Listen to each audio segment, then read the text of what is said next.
At the family gathering, the air was thick with the smell of roast turkey, baked ham, and red wine. The dining room glowed with warm light, the clinking of silverware echoing as laughter rolled across the long mahogany table. My brothers David and Brian sat tall in their suits, their wives beaming proudly beside them. My mother Maggie hovered silently near the kitchen doorway, her hands folded. Her eyes lowered as if she already knew what was coming. My father Frank, too, broad-shouldered with his thinning silver hair combed back, rose from his chair and lifted his glass of scotch. Everyone hushed, waiting for his toast. My heart pounded. For a brief second, I hoped maybe this time would be different. Maybe he would finally see me. He cleared his throat, his voice deep and steady. "I am proud of all my children," he announced, pausing just long enough to sweep his gaze across the table, his eyes locking on David and Brian, lingering with pride. Then he shifted his stare toward me, and his tone changed sharper, cutting through the air like a knife. "Accept the failure." The words dropped heavy, silencing the laughter. My fork clattered against my plate. Heat rushed to my cheeks. My throat tightened. My stomach knotted as if I had swallowed glass. For a moment, the room blurred. I heard Brian's muffled laugh, saw David smirk, and caught the flicker of approval in my father's eyes as he looked back at them. Maggie pressed her lips together and lowered her gaze, pretending to fix her napkin. No one spoke. No one defended me. It was as if the verdict had been passed and I was the only one condemned. Inside, something cracked. His words should have shattered me the way they had all my life, but instead they burned into fuel. The humiliation seared so deep that it sparked something cold and powerful. My fists clenched under the tablecloth nails, digging into my palms until I felt pain sharp enough to steady me. I whispered to myself so low no one could hear, "Tonight I will prove him wrong." I lifted my eyes and looked directly at my father. He was still standing, savoring his performance, taking a sip of scotch, enjoying the ripple of superiority. He thought I was too weak to respond, too accustomed to silence, too used to being invisible. He did not know that years of being ignored, belittled, and dismissed had forged steel beneath my skin. He did not see the envelope tucked carefully in my bag, the evidence of what I had built in the shadows while he praised his sons and erased me. My humiliation was only the opening act. Tonight, the table would see me differently. Tonight, Frank would choke on his own words. And as my pulse steadied, I felt something I had never felt before in that house. Not fear, not shame, but the sharp edge of justice pressing against my ribs like a blade ready to strike. I was born the middle child, the invisible one between two golden suns. From as early as I can remember, the hierarchy in our household was fixed, unshakable, and loudly enforced. My father Frank, a man who believed sons carried legacy and daughters merely left to join other families, never let me forget my place. He would pat David on the back after a tennis match and clap Brian on the shoulder after a school debate, his voice booming with pride while I stood in the corner clutching my handmade cards or medals from math competitions that seemed to vanish into thin air. I can still see the contrast one year when I was 8. I spent weeks crafting a birthday card for him, carefully cutting out colored paper and gluing little stars to the edges. I wrote "Happy Birthday, Dad, I love you" in my neatest handwriting. I placed it on his desk with trembling hands. That evening, he barely glanced at it before tossing it aside, but when David handed him a store-bought mug with "Number 1, Dad" printed on it, Frank laughed heartily, held it up like a trophy, and declared to everyone, "My son knows me so well." I remember shrinking back, my throat burning, while Maggie whispered, "He saw your card, sweetheart." But her eyes carried apology, not defense. She never stood between me and his disdain. By the time I was 12, the message was loud. Sons mattered, daughters were shadows. When I earned the highest math score in the district, the principal invited parents to the award ceremony. I searched the auditorium for Frank's face. He wasn't there.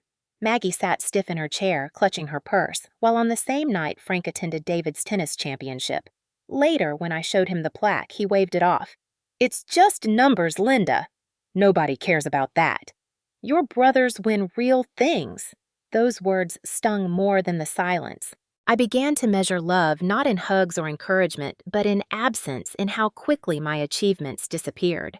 As Brian grew older, his charm and recklessness were rewarded just the same. He was the baby, the favored one, and Frank indulged his every whim. When Brian crashed his first car at 18, Frank bought him another within a month, claiming boys learn by doing.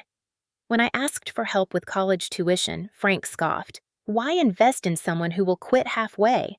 Maggie was there, always there, folding laundry, serving food, nodding, never daring to contradict him. I do not think she hated me. I think she feared him more than she loved me. That silence was another wound, one that lingered heavier than words. In school, I hid in the library, burying myself in books because pages never mocked me. Teachers praised my diligence, but at home, the praise was drowned out.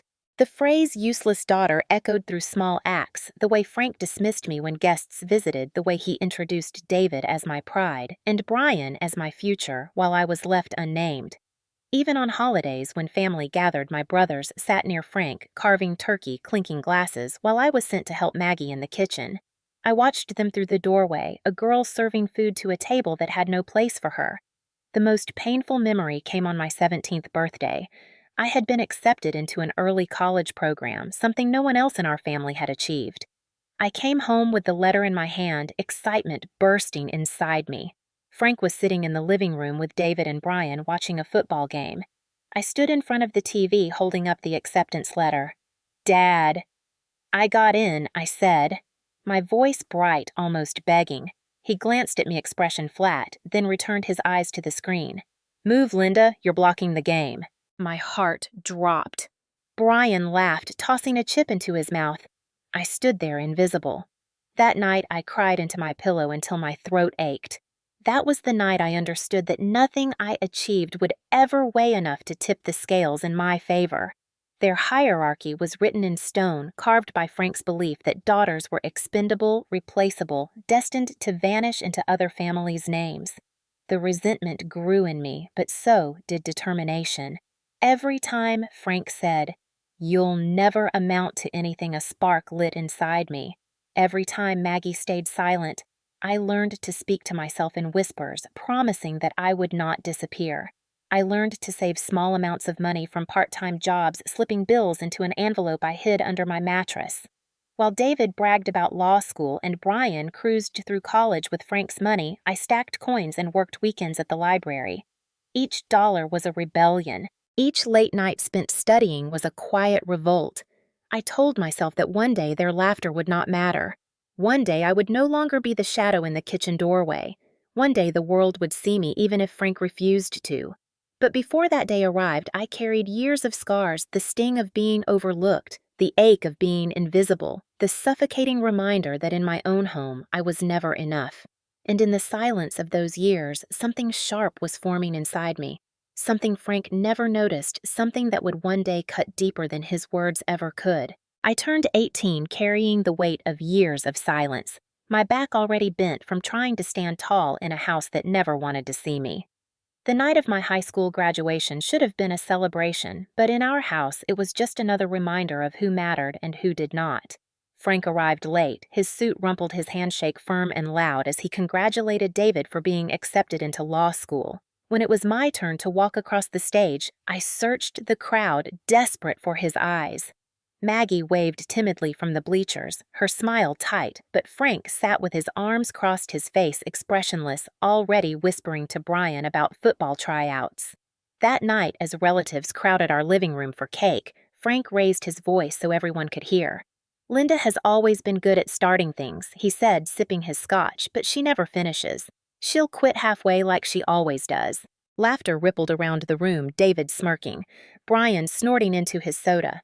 My chest tightened. My acceptance letter to a local college was pinned to the fridge, but his words cut through it like fire through paper. I locked myself in my room after they left my cap and gown still draped over a chair, my diploma resting on the desk. I curled on the floor and sobbed until my throat burned. His voice echoed, "Quit halfway, quit halfway, quit halfway." At some point in the night, I sat up, wiped my swollen eyes, and pulled a notebook from my backpack. On the first page, I wrote in big letters, "I will not beg for your pride. I will not quit." Beneath it, I began scribbling numbers, budgets, goals. I mapped out how much I would need to live alone, how much I could save from part-time jobs, what kind of work I could pursue. It was not a perfect plan, but it was a beginning, and for the first time, the act of writing felt like breathing. I tore Frank's words from my skin and turned them into fuel. Over the next weeks, while David boasted about his law internship and Brian showed off his new car Frank had co-signed, I walked to the library for a job shelving books. Every paycheck, no matter how small, I split into envelopes: rent, savings, education. I opened a bank account in my own name, one Frank could not touch. Each dollar I tucked away felt like a stone in the foundation of something bigger. Maggie noticed once catching me counting bills late at night. "You should ask your father for help," she whispered. I shook my head. "I'll do it myself." She looked at me, a sadness clouding her face, but she said nothing more. That silence was familiar, almost comforting in its predictability. My vow hardened every day I saw Frank beam at David's achievements every time he bragged about Brian's charm. I stopped waiting for him to notice me. Instead, I whispered to myself each morning, "Prove him wrong. Prove him wrong. Prove him wrong." I kept my notebook close, filling it with figures, deadlines, lists of skills I needed to learn. I bought used textbooks, studied accounting, taught myself how to track expenses. I read about logistics, shipping, and small businesses. Slowly a vision formed one day. I would build something of my own, not because he believed in me, but because he didn't. The turning point was not loud. It was not a fight or a public scene.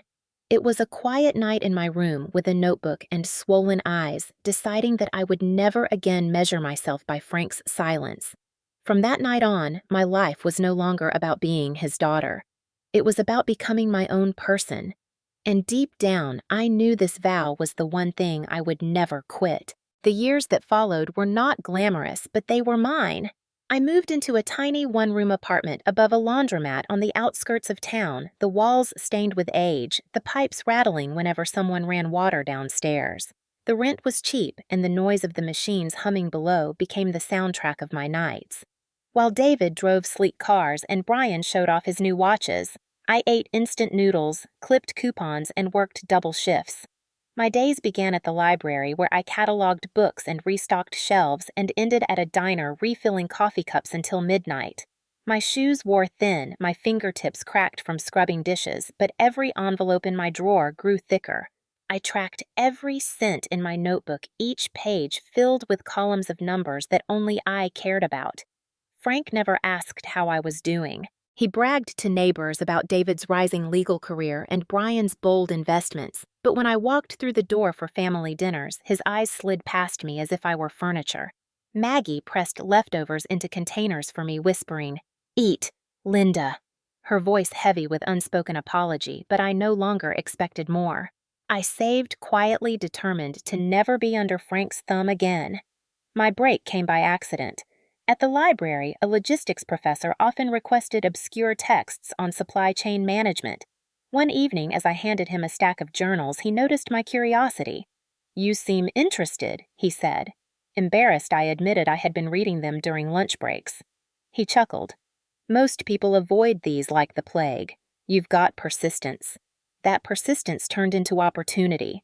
He introduced me to a small shipping company looking for part-time help with data entry.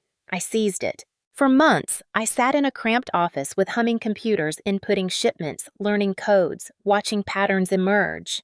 I saw inefficiencies others ignored, and I began to draft ideas shy at first, but slowly bolder. "Who trained you?" my supervisor once asked, astonished at how I streamlined a messy system. "No one," I said simply. "I just watch." By 22, I was juggling 3 jobs, scraping by but accumulating knowledge. My notebook had transformed from budgets into business plans. On nights when exhaustion threatened to consume me, I imagined Frank's voice saying failure, and I forced myself to keep writing. Each word was rebellion. Each idea was proof. I lived with little one coat, 2 pairs of shoes, and a bed that creaked whenever I turned. But I was building. When David passed the bar exam, the family held a lavish dinner. Frank toasted loudly, calling him the pride of our bloodline. I sat at the far end of the table, silent, thinking of the spreadsheet I had been refining that morning, a design for an independent logistics firm. They did not know it, but while they feasted, I was drafting the blueprint of my escape. At 24, I quit the diner and took a leap. With every dollar saved, I rented a tiny office space with peeling paint and one flickering fluorescent light. I bought a second-hand computer, a folding desk, and a phone line. R&D Logistics, short for Resilient and Determined, was born in that shabby room. At first, it was only me, cold pizza, and stacks of paperwork. Clients were scarce, and many laughed at the idea of trusting a young woman with shipping contracts. But I hustled, knocking on doors, offering late-night consultations, promising results. Slowly, painfully, it worked. A friend from the library referred a small publisher who needed reliable book distribution. I handled every package myself, logging routes, double-checking addresses, even carrying boxes down narrow staircases. When shipments arrived early, they spread the word. More clients followed. Still, the sacrifices cut deep. I skipped weddings, birthdays, and holidays, too busy chasing contracts. I slept on the office floor when deadlines piled up my jacket for a pillow.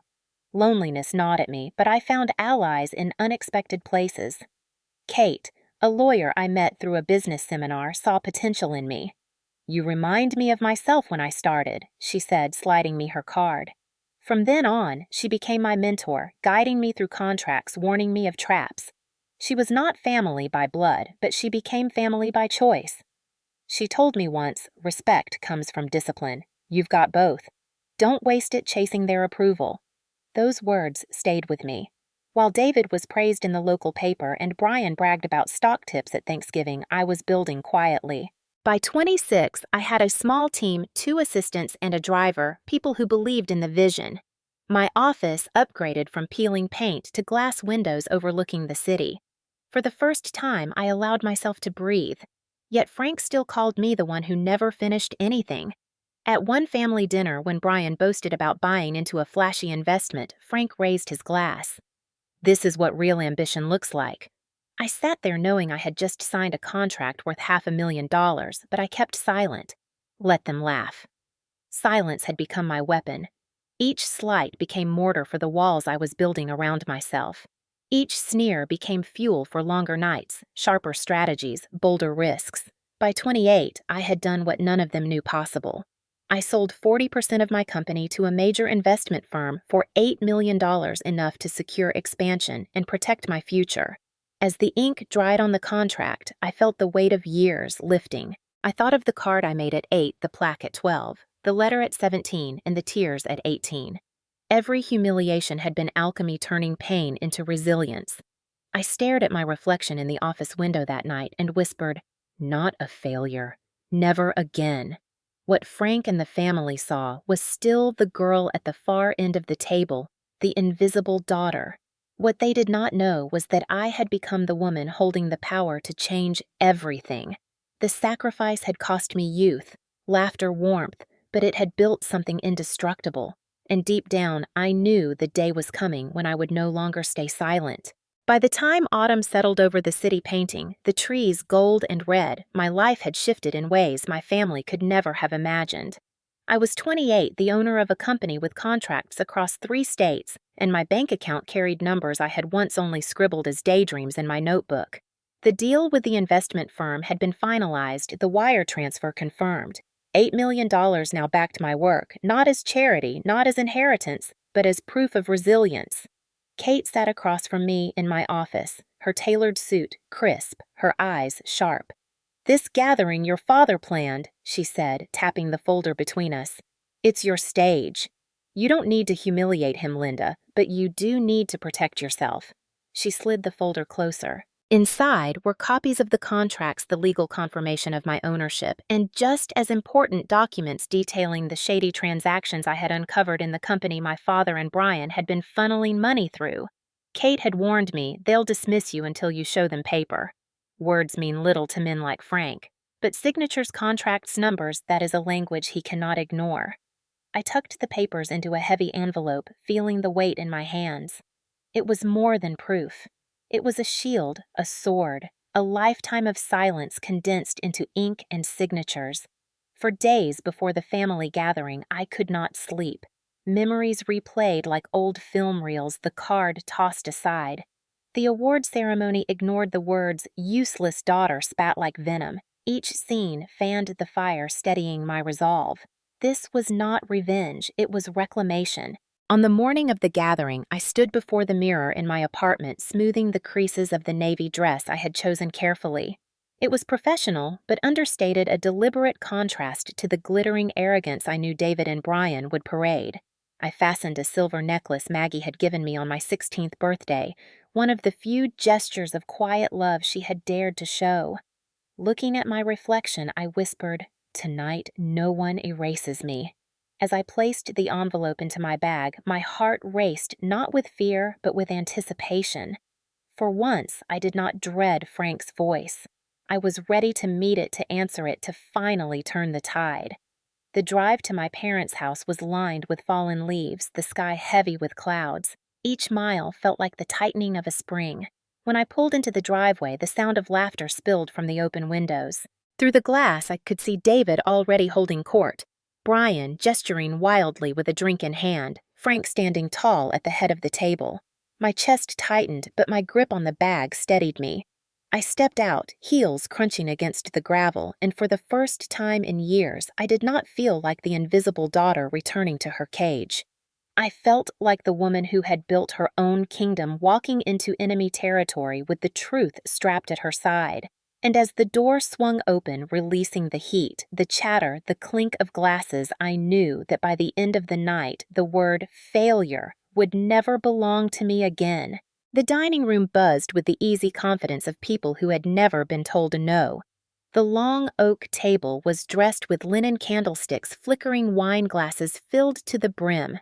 David sat near the head, his posture crisp, his tie gleaming as if he had walked straight out of a courtroom. Brian lounged across from him, his shirt unbuttoned one too many, boasting loudly about a new investment he claimed would triple overnight. Their wives laughed on cue, leaning in as if their futures depended on it. Maggie floated around the edges, refilling dishes, her shoulders hunched, her voice barely above a whisper. And then there was Frank, standing tall at the center, his glass of scotch lifted high, his booming voice commanding the room like a gavel striking wood. To my sons he declared, his chest swelling, "David, the pride of this family, climbing higher every year. Brian, the future fearless, bold, a man who takes risks." Applause broke out. Cheers echoing. My stomach turned, my fingers tightening around the envelope in my bag. Then he paused, his gaze sliding to me, his lip curling into a familiar sneer. And of course, he added, his tone dripping with disdain. "We must not forget Linda, the one who never finishes, the one who proves time and again what failure looks like." Laughter rippled across the table like a cruel tide. Brian slapped the table, choking on his drink from laughing too hard. David smirked, his eyes narrowing as if enjoying the spotlight shifting away from him for once. Maggie froze her hand, trembling, as she set down a bowl of potatoes, her eyes locked on the tablecloth, unable to look at me. My throat tightened, but my body did not shake. Not this time. I rose slowly from my chair, the legs scraping against the hardwood floor. The laughter quieted curiosity, replacing mockery. I met Frank's eyes. "You want to call me a failure, Dad?" My voice was calm, steady, sharper than I felt inside. "Let me correct the record." I reached into my bag and pulled out the envelope, the thick stack of papers inside, heavy with years of sacrifice. My fingers did not tremble as I laid them on the table. "As of last month, I am the majority shareholder of R&D Logistics, the company you've been working under for 2 decades. Silence crashed over the room. Forks stilled. Glasses hovered in midair. David's smirk faltered, his jaw tightening. Brian blinked rapidly, confusion clouding his face. Frank's hand clenched around his glass, his knuckles white. "What nonsense is this?" he barked, but his voice lacked its usual certainty. I slid the first page toward him, the official contract signed, notarized, sealed. "Not nonsense. Paperwork. Proof. Language you understand." The words echoed, cutting through the tension like a blade. Brian leaned forward, his face flushing red. "You can't be serious. You own the company. That's impossible." I looked at him steady. "Impossible is what you call it when you never look at what I've built." I worked while you partied. I saved while you spent. I built while you mocked. And now I own what you thought would always belong to you." Frank's face darkened, the veins in his temple throbbing. He slammed his glass on the table, scotch spilling across the linen. "You dare humiliate me in my own house." His voice shook, but not with strength, with fear. I leaned closer, my voice low but clear. "You humiliated me my entire life." Tonight, the truth speaks louder. David broke the silence, his voice measured but sharp. "If this is true," he said, his lawyer instincts kicking in, "then you've manipulated your way into something that doesn't belong to you." I turned to him, sliding another paper across the table. Every dollar was earned. Every share was bought legally. There is nothing to manipulate when you build with discipline. His lips pressed into a thin line, his eyes scanning the paper as if hoping to find a crack. There was none. Maggie's breath caught audibly. She looked up for the first time, her eyes wide, her lips parted as if she wanted to speak but had forgotten how. For a flicker of a moment, I saw something like pride, buried fragile, but real. Frank reached for the papers, his hands trembling, his eyes darting across the signatures. With every line, his face lost color. This cannot be," he muttered. Brian shoved back his chair, pointing at me, his voice cracking. "She's lying. She's making this up. Tell them, Dad. Tell them she's nothing." But Frank said nothing.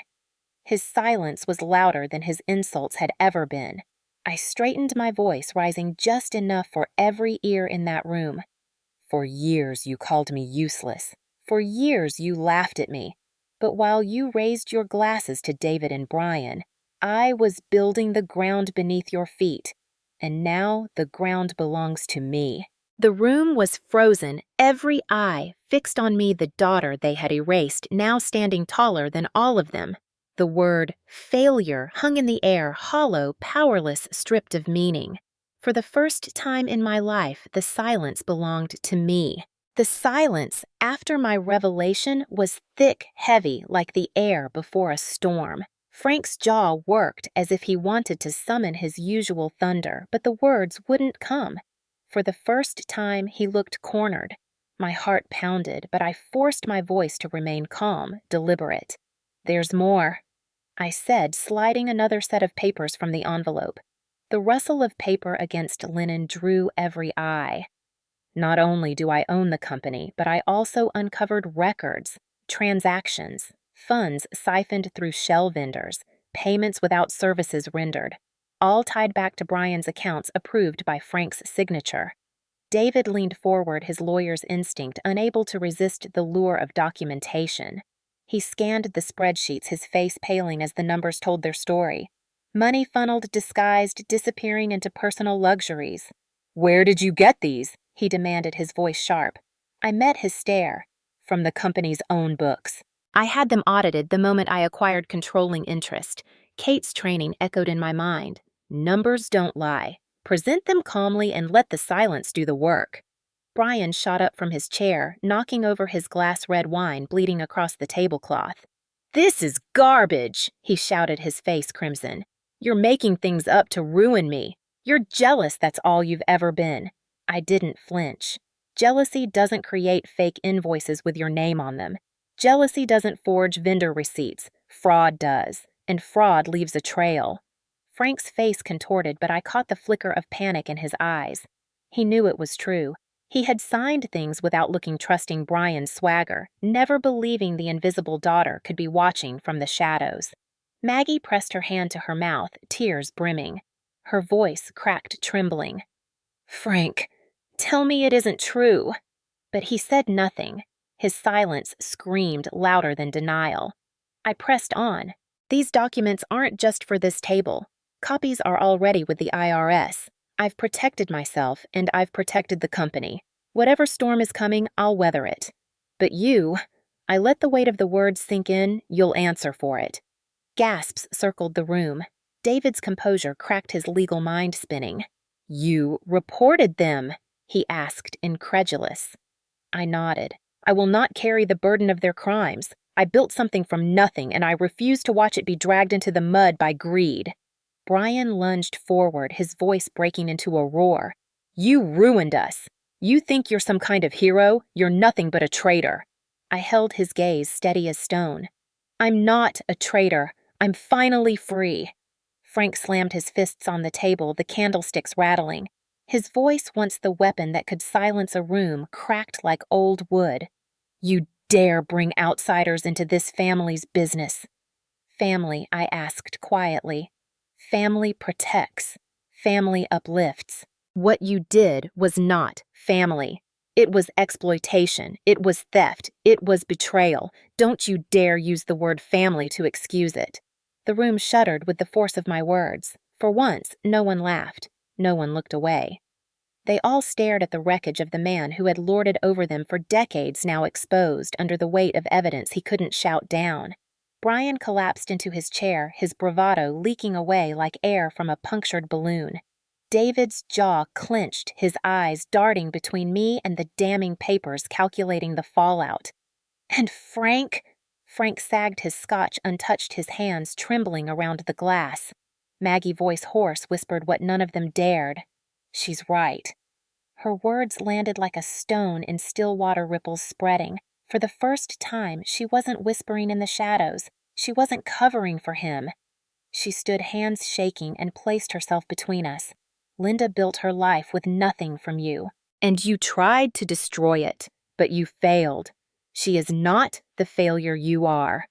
Her declaration was quiet, but in that silence it was deafening. My throat tightened, my eyes stinging, but I didn't falter. The years of pain, the nights of hunger, the endless humiliation, all of it had led here. The truth wasn't just mine anymore.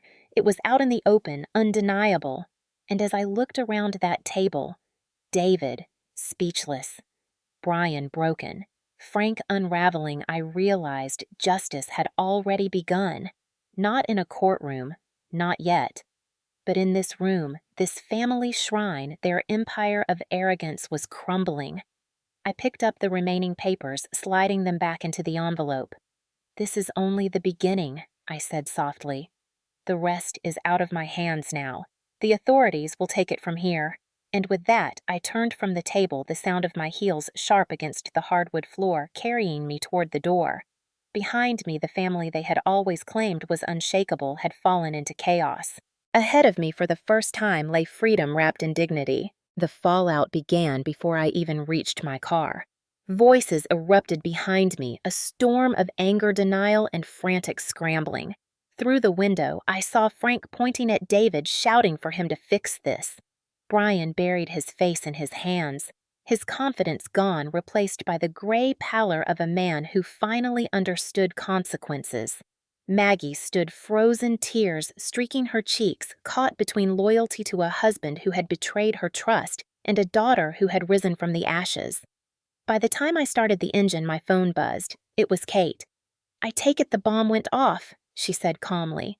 I exhaled, gripping the steering wheel tighter. It did, and the pieces are still falling.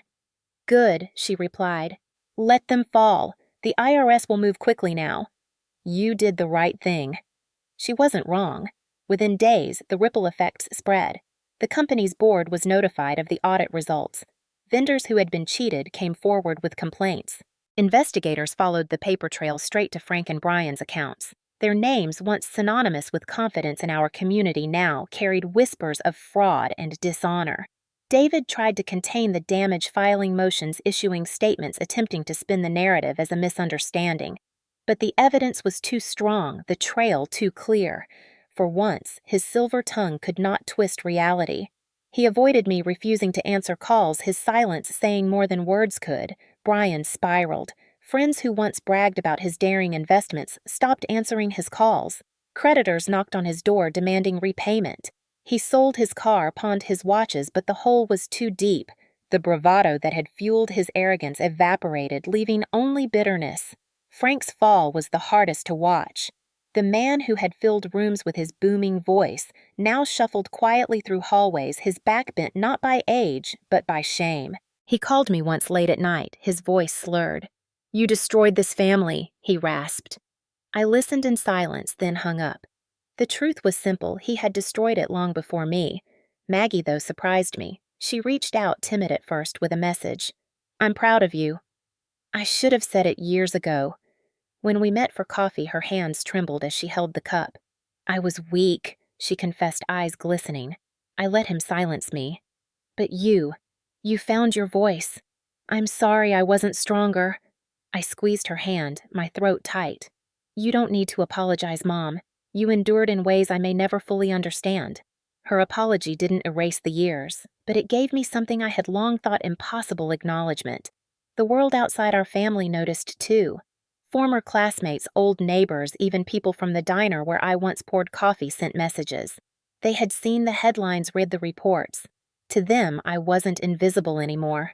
I was a cautionary tale, yes, but also a story of resilience. Yet recognition didn't matter as much as the quiet peace I felt. For the first time in my life, I no longer carried the weight of being dismissed, erased, belittled. The word failure had lost its grip on me. Frank and Brian faced charges within months: tax evasion, fraud, embezzlement. Court dates were set, hearings scheduled. David tried to defend them, but even his polished arguments cracked under evidence. Their empire of arrogance collapsed into legal rubble. The family gatherings, once arenas of humiliation, ended. No more invitations, no more forced smiles, no more seats at the table where I had been mocked. And strangely, I didn't miss it. In its place, I built something new. Kate remained my mentor, my ally, her office a place of strategy and encouragement. My team at R&D Logistics grew loyal not because of blood, but because of respect. Maggie began to visit quietly at first, then more often, her presence fragile but steady, as though she too was learning how to live outside Frank's shadow. One evening, I stood at my office window, watching the city lights flicker like stars scattered on the ground. My reflection stared back at me, not the girl dismissed at every dinner table, not the invisible daughter, but the woman who had faced her family's scorn and refused to break. Justice was not always dramatic. Sometimes it was simply the slow, steady unraveling of lies, the exposure of truth, the quiet reclaiming of dignity. And as the headlines faded, as courtrooms filled with hearings and verdicts, I realized the most important consequence wasn't theirs, it was mine. I was finally free. Months passed, and the world around me settled into a rhythm I had never known before: quiet, steady, free of constant judgment. The legal cases against Frank and Brian moved forward like the slow turning of seasons. Headlines came and went, their names attached to words like fraud indictment trial. I watched from a distance, not out of spite, but with the calm acceptance that their paths no longer crossed mine. I had done my part. Justice was no longer a wish whispered into pillows at night. It was written in court schedules and government filings. My life, meanwhile, unfolded differently. Mornings were spent walking to the office, the sound of leaves crunching under my shoes, a thermos of coffee warming my hands. My company thrived not because of grand gestures, but because of small, consistent choices: employees treated with respect, clients valued, promises kept. Each contract signed, each shipment delivered, reminded me of the power in building quietly without applause. Maggie visited more often. At first, she came hesitantly, as if afraid I might turn her away. But I never did. She would bring casseroles, small gifts, sometimes just herself. One evening, as we sat on my balcony watching the city lights, she whispered, "I thought I'd spend my life trapped in his shadow. But you," her voice broke, "you showed me we don't have to live small." It was a moment of healing I hadn't expected. For years, I had longed for her to defend me, to speak against Frank's cruelty. She hadn't then. But she was here now, and I realized forgiveness wasn't about erasing the past. It was about releasing its grip. Kate remained my anchor. She pushed me to grow not just as a business owner, but as a person. "You've fought battles most people can't imagine," she said once. "Now use that fire to build, not just defend." And so I did. I began mentoring young women interns, recent graduates, daughters, who reminded me of myself at 18, staring into a future that seemed already written for them. I told them the truth, that their worth was not in family approval, nor in applause, but in the quiet persistence of showing up every day for themselves. Holidays became different. No longer tied to gatherings where my existence was mocked, I built new traditions. Thanksgiving with Kate's family, Christmas with colleagues who had become friends, quiet dinners with Maggie where laughter slowly replaced silence. I learned that family was not defined by blood. It was defined by choice by those who saw you valued, you stood beside you. One crisp spring morning, I visited the courthouse to finalize a matter related to the investigation. As I walked out, I passed Frank being led in his once broad shoulders, hunched his face, drawn eyes vacant. Our gazes met for the briefest moment. There was no thunder left in him, no booming voice, just a man undone by his own pride. I didn't feel triumph. I didn't feel pity. I felt release. He no longer had power over me. Brian, too, faded into obscurity, his schemes stripped bare, his confidence exposed as a mask. And David, ever the pragmatist, distanced himself, salvaging his career by pretending he had never been involved. The family that once stood as a fortress of arrogance was now scattered stones. I had no desire to rebuild it. I had built something better. Standing in my office months later, I wrote a note to myself and taped it above my desk. Respect is not given by birth.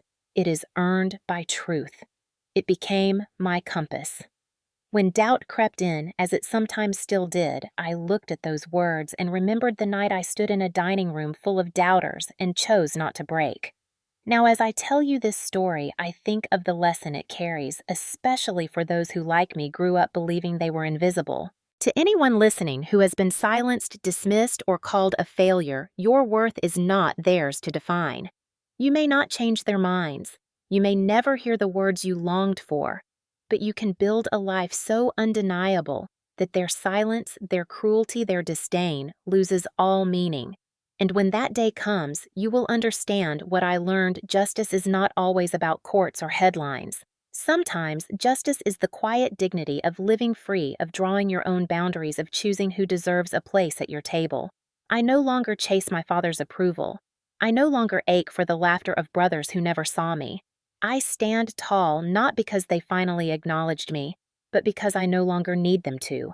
That is my justice. That is my freedom. And if you carry anything from my story, let it be this: you are never the failure they call you.